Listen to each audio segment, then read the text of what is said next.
Nandito kami sa Barangay Acacia. Silang Cavite, ayun yung piso wifi ni Bossing. So yung piso wifi niya is 2 weeks nang hindi gumagana. Okay, so sira yung kanyang memory card, corrupted. Yun lang naman.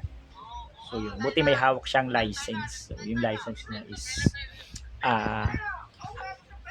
ano naman siya, may copy shop. Pwede naman siyang ma-activate. So yun, wifi ng powered by wifi ng bayan.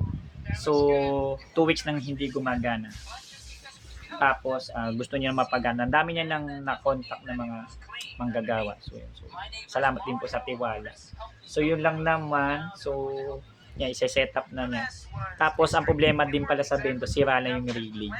So kahit mag-change pin siya, so wala na siyang relay, tagusan na yung barya. Yun lang naman. Sabi ko, since nasira na yung relay, ay dapat na siya, mag-ipon-ipon na siya ng pambili ng bagong board para sa susunod pag nasira, may pamalit. At saka kunin niya yung license, no?